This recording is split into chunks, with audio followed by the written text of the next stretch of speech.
Good evening po sa lahat. Di lang po ako magano ng cam kasi sobrang hina yung net ko. Yung ano lang po, sa tanong ko lang po is, ikaw lang po ang sasagot, Bro Angel.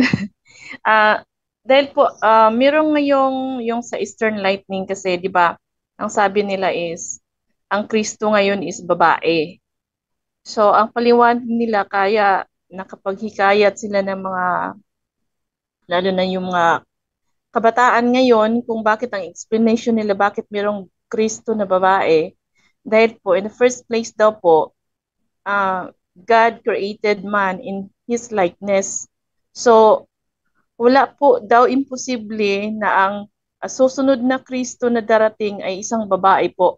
Ano po ba ang masasabi nyo dito at ano po ba ang mga references or Bible verses na may pakita sa kanila na ito ay talagang nag-i-explain kung bakit si Jesus lang po ang dapat nating tagapagligtas at siya lang po ang dapat babalik sa panahon na siya po ay darating. Siya lang po at wala ng iba at walang ibang babaeng Kristo.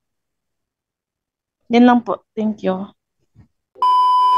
Isa pong kahindik-hindik na katanungan ng sasagutin ng punto por punto sa pagkakataong ito dahil sa lumalaganap na grupo ng Eastern Lightning Church of the Almighty God na naniniwala na si Kristo ay matagal nang bumalik. Pero saan yung babae? Hindi sila naniniwala na darating ang panahon na babalik ang Panginoon sapagkat sa kanila ay matagal nang bumalik. Ngunit siya ay nasa anyong babae.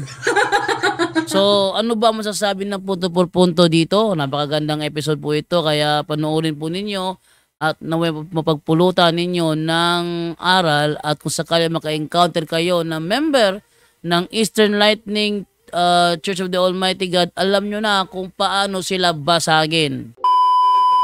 Magandang araw po mga kapuntos at sa araw na ito po meron po akong tampok na video para sa inyo at sana ay magustuhan ninyo. Kaya sa mga bago pa po sa aming channel, please po don't forget to hit the subscribe button at ang notification bell para maging notified kayo sa bawat video na ilalabas ko sa channel na ito. At bilang kahilingan po ng punto por punto team at naway maintindihan po ninyo, sana po wag nyo pong i-skip yung mga ads sa aming mga video. Sa maliit na bagay na po na yan, malaking tulong po yan sa ating programa at sa ating ministry. Sana po maunawaan po ninyo. Maraming salamat po kaya wag na po natin patagalin. Simulan na po natin.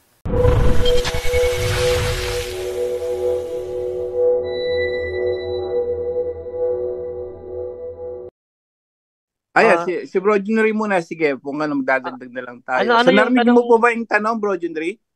Pakiulit Bro Angel, pakiulit. Okay, ganito yung tanong niya, no? Yung Easter Lightning ba yon? So, may mga babae daw ang... Sister, ang tanong niyo ba, may darating o yung dumating? Dumating na nga din po, dumating na nga daw yung Jesus babae. na babae? Jesus na babae. Kaya po, Nasaan po daw po yun ngayon? yun na po ang ano nila is Okay. So, ang Sige tanong po. mo, sister, kung dumating na ba ang Kristo tapos naging babae? Yun ang pinapost nila is dumating na nga daw po yung Okay, so Kristo. okay, Babae. no? So, salamat ang pagdating po ng Panginoong sa Kristo ayon sa Biblia ay tulad ng pag-akyat niya sa langit, no ba? Basahin nga natin sa Ang sabi dito, pagkasabi niya nito, dinala siya paitaas at habang nakatingin sila sa kanya na pumapaitaas, tinakpan siya ng ulap at agad na nawala sa kanilang paningin. Habang nakatitig sila sa langit, may dalawang lalaking nakaputi na biglang tumayo sa tabi nila. At nagsabi, kayong mga taga-Galilea, bakit nakatayo pa kayo rito at nakatingala sa langit? Si Jesus na inyong nakita na dinala sa paitaas ay babalik dito sa mundo at kung paano siya pumaitaas, ganyan din ang kanyang pagbalik. yes, so malinaw sister na ang pagbalik ng ating Panginoong sa Kristo tulad ng siya ay umakyat. So ano ba siya umakyat sister? Babae, lalaki?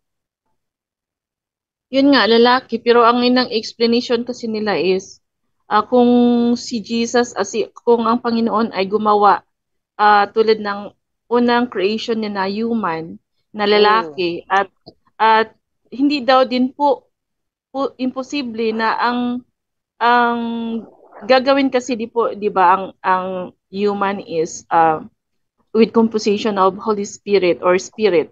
So, ganun din po is nagkakatawang tao din po ang espiritu, pwede din po siyang magkakatawang tao bilang babae. So, yun ang Okay. explanation nila kung bakit meron silang tinatawag na Well, pinakikilala na Kristo na babae. well, yun ay pasantaha lamang natin. No, wala namang binanggit sa Biblia na ang lalaki ay pwedeng maging babae. Wala hong ganun. Kahit pa sabihin mong we are likeness and image of God, hindi naman sinabi sa Bible na yung likeness and image of God ay magkakaroon ng ibang kasarian. No, kasi mananatili tayo kung ano tayo ang pagkagawa natin. Kaya malinaw naman sa sinabi sa talata na babalik ang Kristo same sa kanyang pag-akyat. So hindi talaga siya magbabago kasi same nga eh. Ang ano dyan sister, saan nila kukunin yung mga paliwanag nila? No? Kung ang batayan nila ay dahil creator tayo, creatures tayo ng God, ibahin mo ang Kristo kasi ang Kristo po hindi po siya creatures. Creator siya. Nakisalihala kasi saliha, ano yan sa No. Tagalog? Nakisalamuha. Nakisalamuha sa atin. Dinagdag ang kaniyang being as God. Dinagdagan niya ng nature na tao. Pero hindi po siya tunay na tao, hindi siya tunay na tao, hindi po siya tao lamang. No? Ang kanya pong whole being is God. Ibig sabihin ng kanyang persona is God. Yung meron lang siyang nature na tao. So hindi po pwede siya maging yung sinasabi nila na magiging babae kasi tayo ay composed of spirit and matter. No. Ang ating Panginoong Kristo po composed ano siya, hindi siya composed. Siya ay Diyos nung pumasok sa sinapupunan natin ng Biring Maria through the power of the Holy Spirit. Hindi siya composed. Siya po ang being God, the Son, na pumasok sa sinapupunan ng ating inang Biring Maria na kumuha ng nature ng tao through Mary.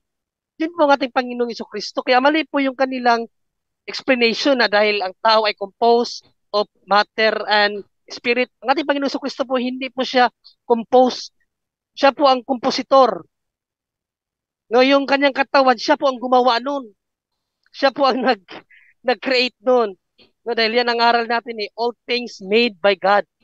So si ating Panginoong Kristo as God, siya yung gumawa nung kanyang sariling katawan through human flesh of Mother Mary. Pero hindi po siya composition sister, kaya hindi siya pwede magbago.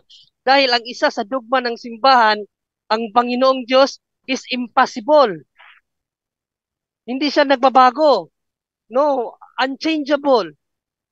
Yan ating Diyos, hindi po pwedeng magbago. Ang tao nga, hindi pwedeng magbago eh. No, mayroon lang ngayon, kita natin, itong mga LGBT, ano yan? LGBTQ community, hindi naman sila nagbago eh. Ang feeling nila ay babae or lalaki sila kahit hindi naman sila yung tunay na. Pero yung kasarian nila, kung ano yung kanilang human nature as nung sila ipinanganak, yun at yun pa rin. Kung babae talaga sila, feelings lang nila ang iba. O kaya wala pong ganun na teorya na ang tao mag-iiba, kaya ang Kristo pagbababa magiging iba na. Diyan ay talagang sa demonyo na turo, sister, kaya hindi dapat ang pinaniniwalaan. Yun nga eh. Actually bro, sinend ko sa iyo yung kabuuan ng Oh, story. yes, sister. No, sabi ko nga sa iyo, mamaya after punto yung sinid mo sa Sige akin, po. pakikinggan ko tapos lalagyan natin ng content sa YouTube. Okay po. Thank you so Okay. much. Thank you so much po. Okay, sister. Salamat, sister. Ayos ba yung sagot, sister? Naunawaan ba? Maliwanag ba? Or may kulang? Ayun po ang sagot ng ating mga kasamahan sa punto por punto kung bakit hindi totoo na nagbalik ng Panginoong Jesucristo sa anyo ng babae. Peke po yan. Okay, magpaniwala dyan. Sabi nga sa sa Gawa 1:9 hanggang 11, magbabalik siya sa paraang kanyang pag-akyat. Kung si Kristo iniakyat sa langit at katingala yung kanyang mga alagad, siya natakpan ng ulap, siya magbabalik na pababa rin, gaya ng nangyari sa kanyang pag-akyat, nakatingala ang mga apostol, babalik din siya, nakatingala rin tayo. So hindi pwede, ang pababalik niya, ipapanganak ng isang babae. Isang nanay, isang tatay, nag-sex, tapos pinanganak siya, kalokohan. Yeah, mga loko-loko lang yan niniwala dyan sa Eastern Lightning. Mga loko-loko lang yan. Loko-loko yung mga tagapagturo. Tingnan nyo yung kanilang GC. Kanilang GC, may tanungan. Tapos sasagot ka, hindi naman tugma kasi ang sagot nila, yung kanilang gusto. Nagbalik na Panginoong Jesucristo sa anyo ng babae. Tama po si recorded na lahat. Sanabi ko, pwede ba ako makapagtanong? Walang nagre-response kasi recorded lang lahat. Di ba? Yan, napaka-pulpul ng na yan, ng paniniwalang yan. At sa mga naniniwala dyan, napapaloko naman kayo. Okay? So, yun po ang ating punto por punto review sa gabing ito. Mamaya-maya po konti kung sakaling matuloy po yung ating talakayan with Rayan Fuentes, abangan po ninyo ang mangyayari. Kaya kung sakaling hindi matuloy, meron bang message sa akin si Russia? Double check ko nga. Kung meron ba siyang message doon sa doon sa mangyayari. Wait lang ha, double check ko lang muna to si Russia dito ha. Para malaman ko kung nakita ba niya yung send ko na Monday night. Di niya nakita. So sabi ko Monday night na lang yan bro. May lakad ako kanina so hindi natuloy. So maaari mamayang gabi matuloy ito. At kung sakaling matuloy, mag-enjoy po tayo. At kung sakaling hindi matuloy, edi rest kid tayo ulit. Okay, maraming salamat po and bye-bye.